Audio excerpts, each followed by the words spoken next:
ओम पूर्णमदः पूर्णमिदं पूर्णात् पूर्णमुदच्यते पूर्णस्य पूर्णमादाय पूर्णमेवावशिष्यते. So welcome to our Saturday morning session. Today we will start the chapter 11 of Bhagavad Gita, which is the chapter in which Lord Krishna reveals his universal identity, Vishwa Roop Darshan. Now let's start with verse number 1. Arjun बोले, मुझ पर अनुग्रह करने के लिए आपने जो परम गोपनीय आध्यात्म विषयक वचन कहे हैं उससे मेरा यह अज्ञान नष्ट हो गया है. Now this verse, before we start this verse, let's understand one important riddle of spirituality. Now, in spiritual knowledge, we all work for it, but still we do not get spiritual knowledge because of the work we put in. It always comes because of the blessings of the Almighty. Without His blessings, we cannot actually be in union with Him and realize spiritual knowledge. This is a contradiction, but without effort on our part, we also cannot reach that stage. So the effort is like, a farmer preparing the field. He prepares the field so that it can absorb the sunlight, it can take enough rainfall into it, and the seed then fertilizes properly. So it makes the field ready to receive all the inputs from the nature so that the crop comes up beautifully. Exactly, our efforts towards spiritual knowledge are designed to prepare ourselves to receive the blessing of the Supreme, so that when that blessing comes, we are ready to receive that knowledge, and then we are ready to become one with Him. So this is the purpose. So in one way, without our efforts, we cannot prepare that field, that is ourselves. At the same time, by preparing ourselves, we cannot be entitled to spiritual knowledge. Spiritual knowledge ultimately comes only through the grace and blessings of the Supreme.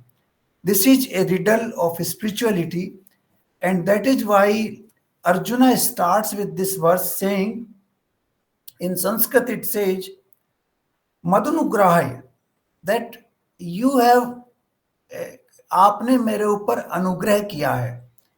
Anugrah means you have actually given me that blessing. You have shown me the grace. So that grace is actually enabled me to get rid of all the darkness, ajnan.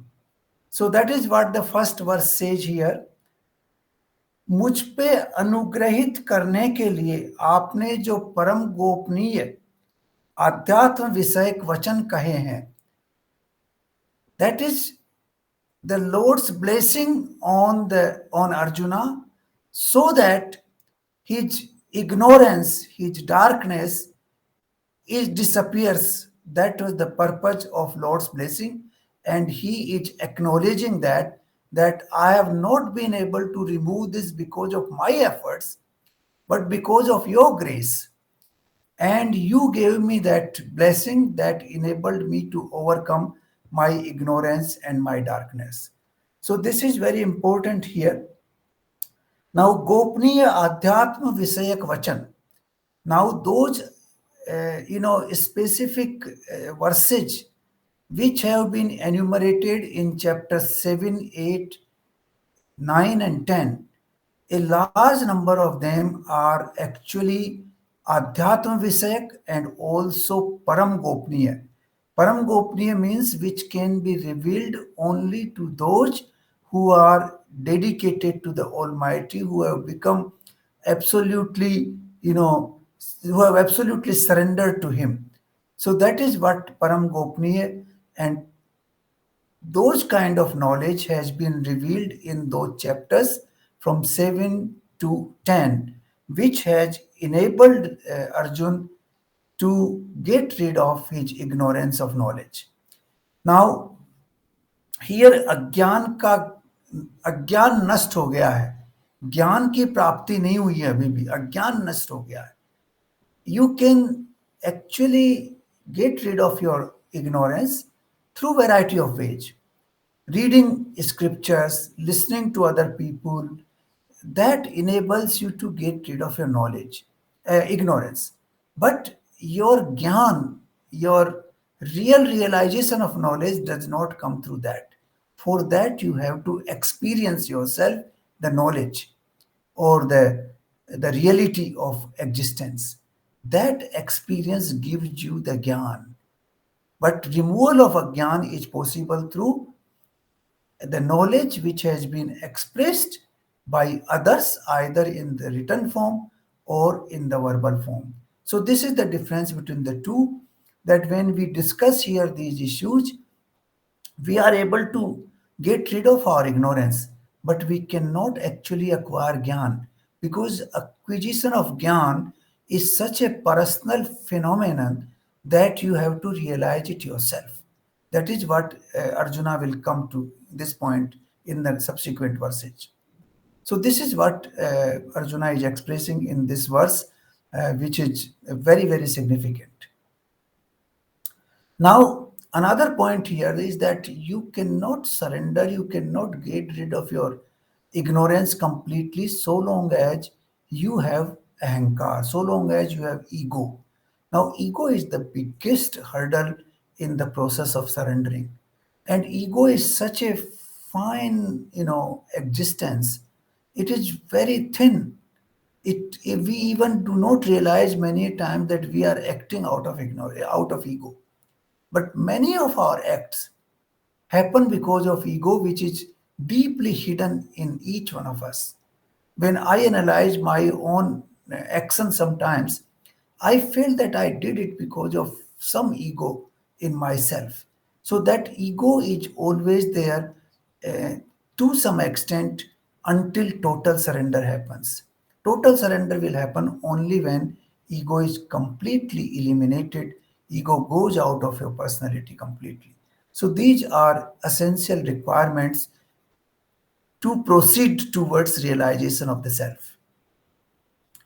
The verse number 2, क्योंकि कमल नेत्र मैंने आपसे भूतों की उत्पत्ति और प्रलय विस्तार पूर्वक सुने तथा आपका अविनाशी महिमा भी सुनी. Now, this has been explained in detail that how the world arises, how various vibhutis, which has been used in chapter 10, Vibhuti Yoga, how various manifestations of the Almighty arise and how they get dissolved into Him ultimately. Because in Upanishads, a very profound explanation has been given for that, that जैसे मकड़ी अपने भीतर से जाला निकाल के चारों तरफ फैलाती है और फिर उसको अपने भीतर निगल जाती है, उसी तरह से परमात्मा अपने भीतर से एक शक्ति प्रकट करके इस संसार को प्रकट करता है, और जब विलय का समय आता है उस संसार को अपने अंदर समा लेता है. So that is the perfect example in Upanishads, that as the makdi creates a net around itself through its own material and then takes back that material into her own body, exactly the same way the Srashta, the Almighty, creates this universe out of his own power and then takes it back into himself or herself and dissolves that entire thing in his own existence. So this is what the whole existence is all about. So he says Vistar Purvak, how the the the world comes into being, into manifestation, and how it is dissolved. All that I have heard from you, and that has helped me in getting rid of my ignorance. The verse number 3, next verse. हे परमेश्वर, आप अपने को जैसा कहते हैं यह ठीक ऐसा ही है, परंतु हे पुरुषोत्तम, आपके ज्ञान, ऐश्वर्य, शक्ति, बल, वीर्य और तेज से युक्त ऐश्वर्य रूप को मैं प्रत्यक्ष देखना चाहता हूं. Now, Arjun is saying that whatever you are saying, I believe in that. It is exactly the same, but this is only my knowledge from the external sources, including yourself. Now, here imagine the Almighty Himself is with Arjun. He is explaining everything. Even then, you are not able to get Gyan, because Gyan is a process which you can gain only through your own realization. Nobody else can give you that. So that realization happens only when you become one with the Almighty, and that one with Almighty you become only when you get rid of your ego completely and you surrender to the Almighty totally. Then this whole process happens.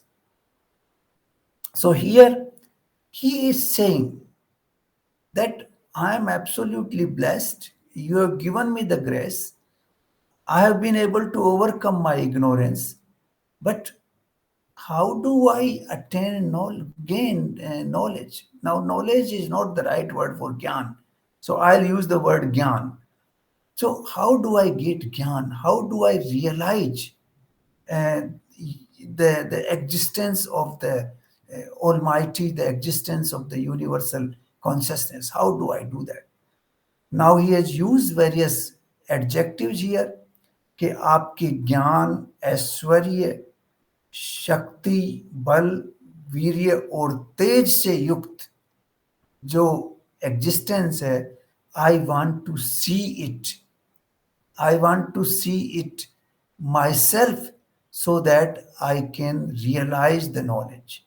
This is what he's saying. And this is he's saying because he still is not realized person. He is only a person who has heard this knowledge from Lord Krishna and also from other, rishis and saints, but he is not realized himself. That is what he is admitting here, that I want to realize it myself. So, हे प्रभु, यदि मेरे द्वारा आपको वह रूप देखा जाना शक्य है, ऐसा आप मानते हैं, तो हे योगेश्वर, उस अविनाशी रूप का मुझे दर्शन कराइए. So here Arjuna is coming to the final point and the most important point, that if you consider me capable, sakya, if you consider me capable, and if you consider that I am in a position to realize the universal existence, तो आप then in that position kindly show me that Vishwaroop, that universal form of yours. So here there are two things. रूप का देखा जाना शक्य है और ऐसा आप मानते हैं.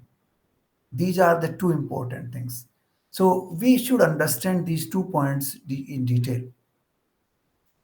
You see, how do we realize this world? How do we understand this world? To understand this world, we have been given 5 senses of perception. We have a sense of hearing, we have a sense of touch with our skin, we have a sense of sight, Then we have sense of taste and we have sense of smell. Now these five senses enable us to grasp the world. In addition to that, we have a mind and intellect because the input from these senses go to the mind, analyzed by intellect, and then a final verdict is taken by our mind and intellect put together. So this is the way we understand.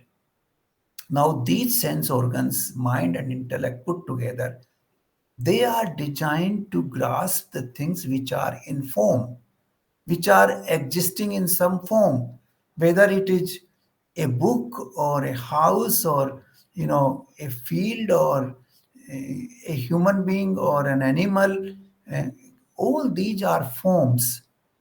These forms can be understood by our sense organs and analyzed by the mind. But a formless existence cannot be understood by these organs. These organs are not capable of understanding formless existence.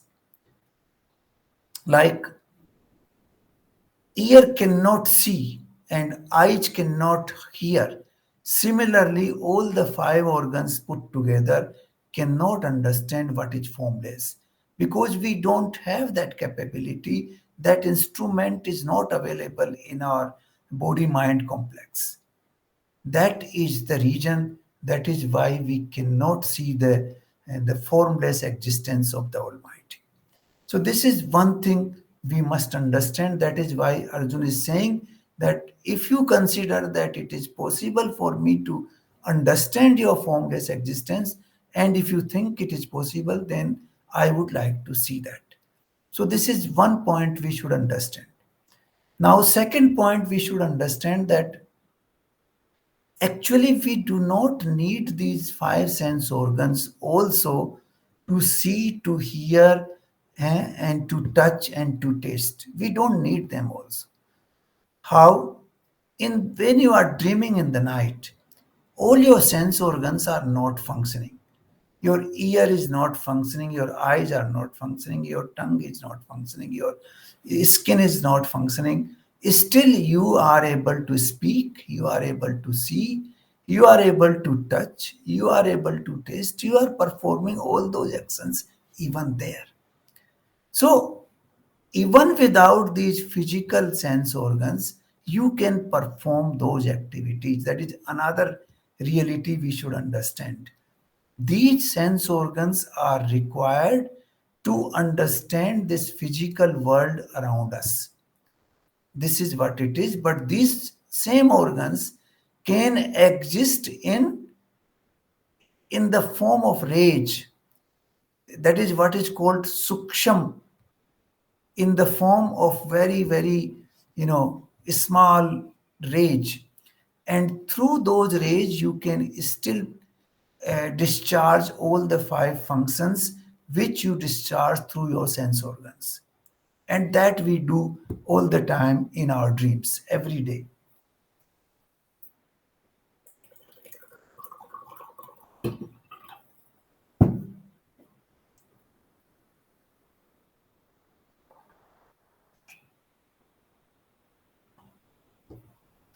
So this is a reality of our existence. The third reality, there are two realities. One is that sense organs are designed to perceive only the forms. The second is that these sense organs are also not needed because they can exist in the form of rage through which you can perform all those activities. The third, the third important point is that these sense organs are actually required to understand the world around us in which we live, in which we have been thrown, in which we have been sent by some unknown force. We don't know why we have been sent, but since we are required to live here, we have to live here, we have to use these organs to live into this world.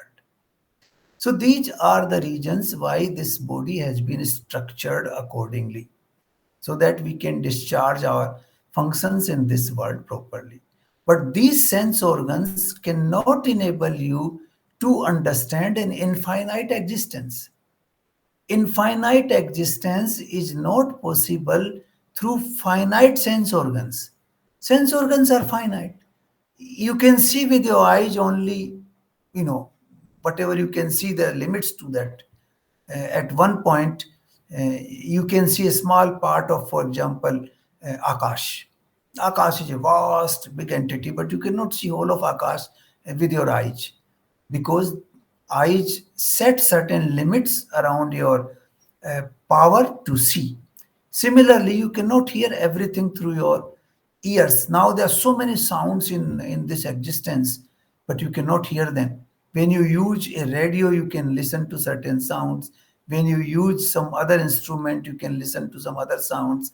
When you use Wi-Fi, you can receive those sounds through your laptop or your cell phone. So all these sounds which are existing here, they are not entering into you because there are certain limitations of our sense organs, and therefore the human being has extended this power of sense organs by various instruments and equipment.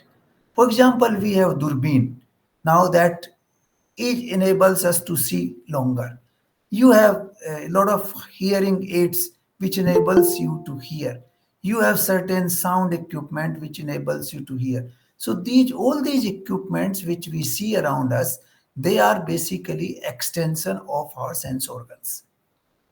So this reality we must understand before we go into the verses following this verse. Now Arjun said all that, and Lord Krishna immediately responded to that. He did not wait even for a second, he immediately responded. He says, हे पार्थ, अब तू मेरे सैकड़ों हजारों नाना प्रकार के, नाना वर्ण और नाना आकृति वाले अलौकिक रूपों को देख. Alokik means which are not existing in this lok, which do not exist in this world which is known to us. It is beyond that. Lok and alok. Alokik is beyond these, manifestation which we see in the world where we live in. So he says you can see all these hundreds and thousands and infinite number of things which in my body. See them, see them. You can see them straight away. Then he says, hey Bharatvarsi Arjun. Then he goes some description. And then let's go to the verse number 8 first, and then we come to the verse number 6 and 7 later. परंतु मुझको तू इन अपने प्राकृतिक नेत्रों से देखने में निसंदेह सक्षम नहीं है, इसलिए मैं तुझे दिव्य अर्थात अलौकिक चक्षु देता हूं, जिससे तू मेरी ईश्वरीय योग शक्ति को देख पाएगा. Now this is a verse which is very important to understand in the context of the power of the sense organs we discussed just now.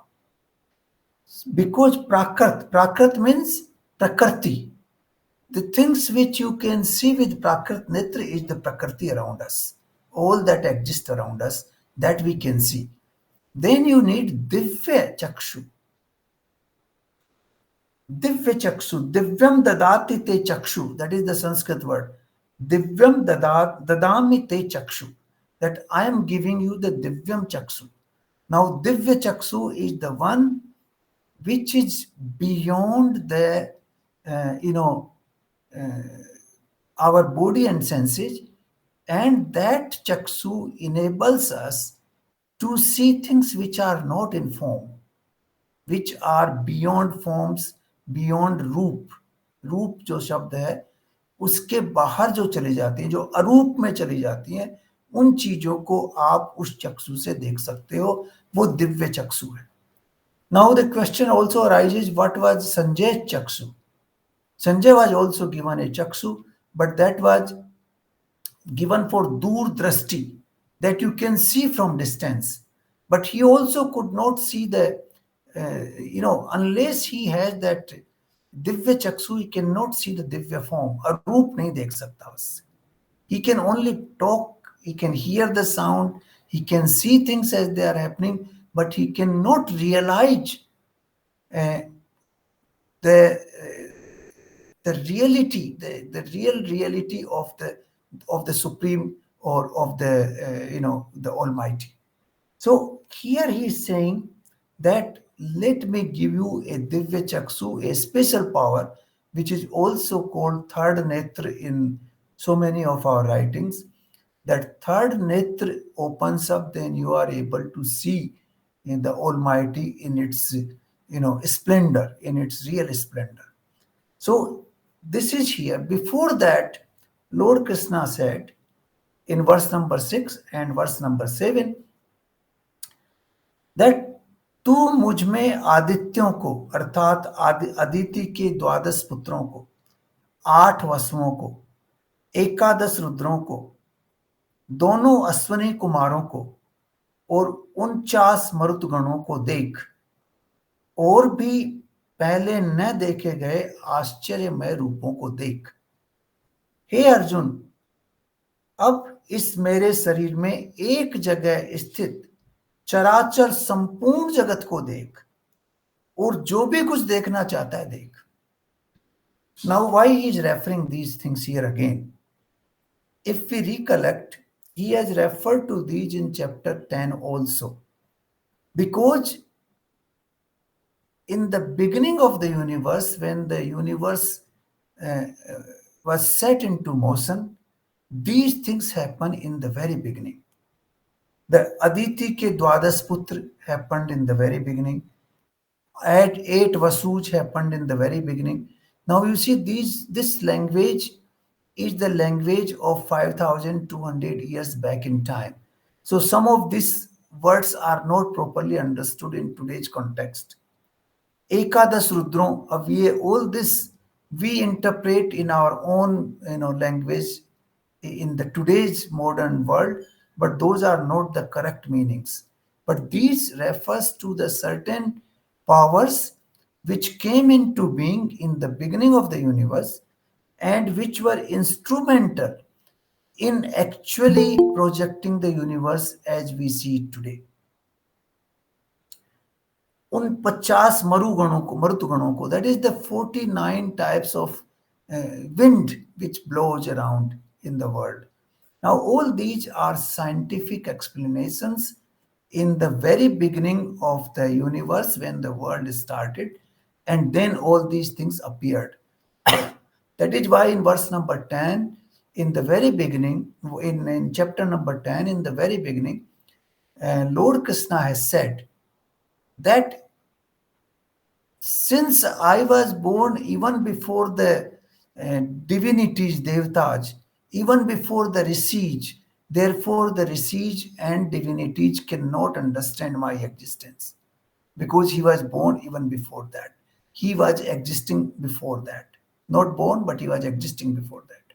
Similarly, he gave existence, his power gave existence to these things in the very beginning, and therefore their existence cannot be understood by those who came later on.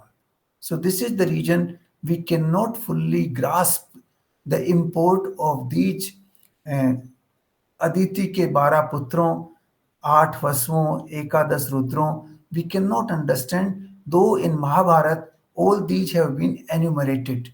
Who were the 12 sons of Aditi? Their names have been given in Mahabharata.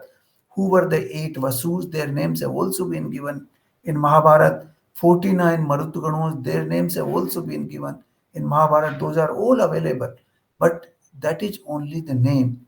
Their import we cannot understand, because they were thrown into this world for further creation, so that the world as we see today comes into being, comes into existence.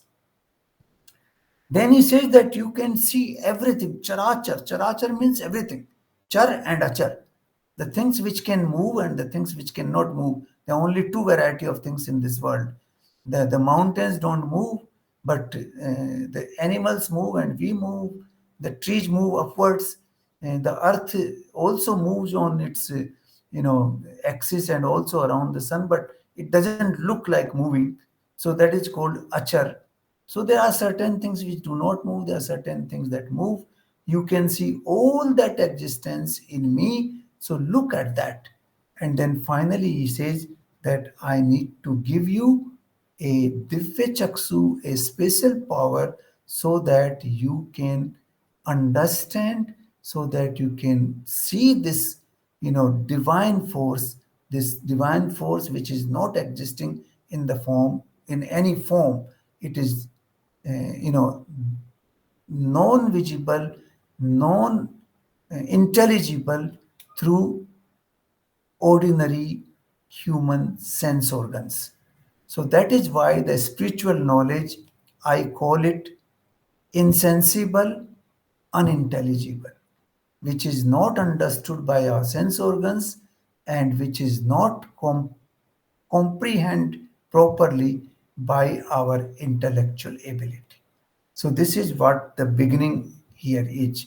The beginning of this whole chapter starts with this, what we call insensible and unintelligible, which we cannot understand through our normal sense organs. What we can understand with our normal sense organs has limits. They have certain form, they have certain qualities. Things without qualities, without form, without any limit cannot be understood. So we cannot understand, to say in Sanskrit, असीम को हम सीमित इंद्रियों से नहीं देख सकते. इंद्रियां और हमारा शरीर एक सीमा तय करता है, एंड उसके द्वारा हम असीम को नहीं समझ सकते, असीम को नहीं देख सकते. So this is the reality which is explained in these few verses in the beginning of this chapter, before he starts revealing his infinite existence.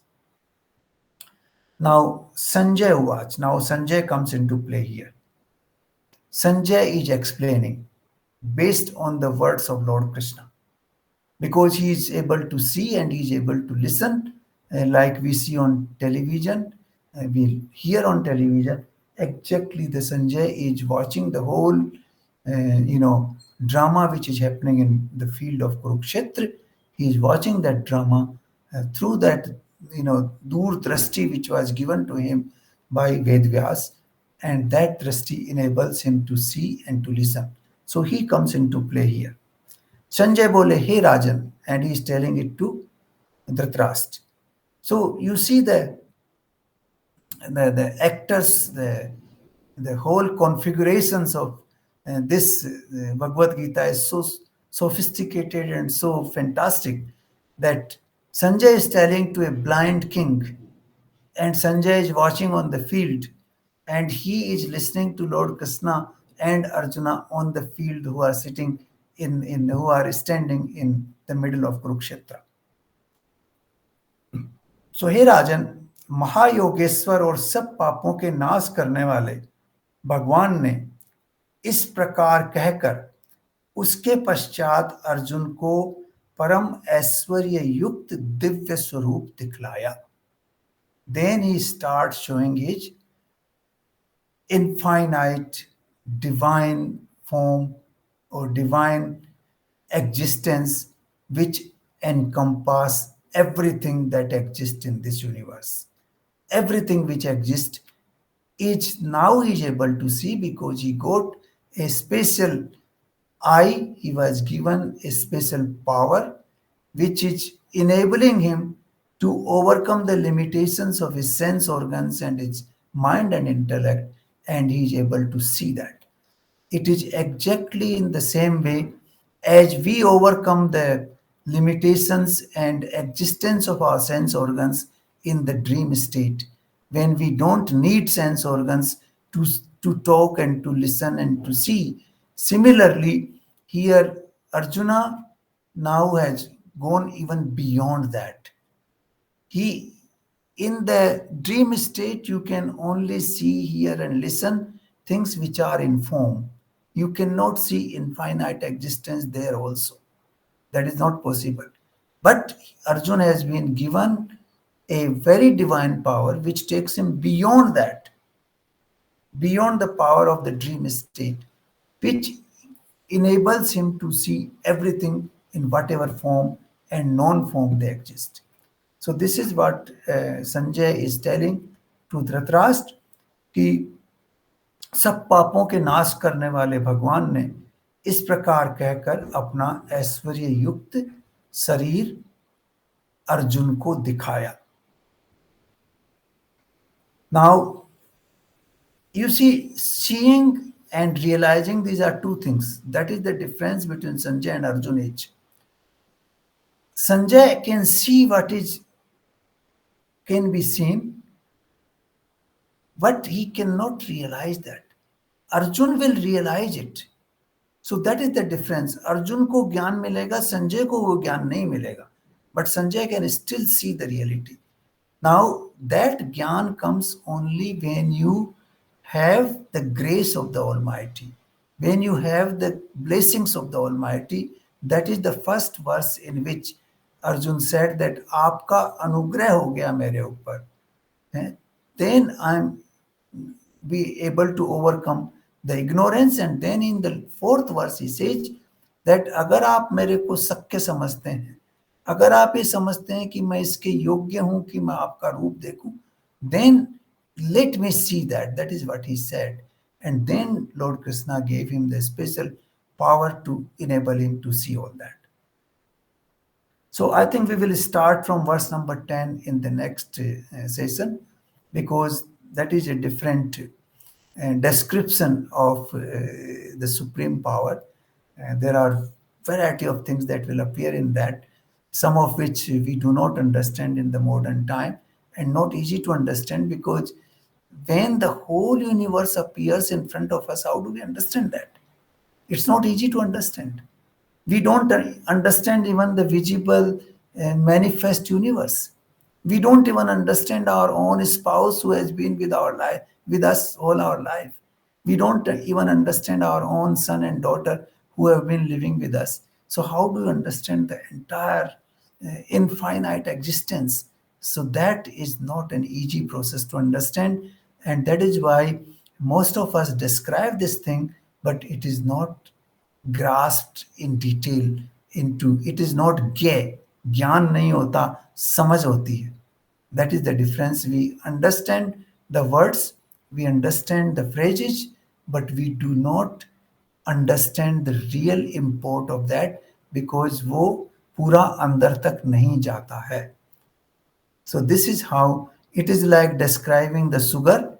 So you keep describing, you understand the sugar, but unless you taste the sugar, you don't know what sugar is all about. So here, this is the situation for us. We will understand the description, we will read the description, we will understand what is happening there, but will we be able to grasp it fully? That is the question. So we will go into that in our next session. Thank you very much.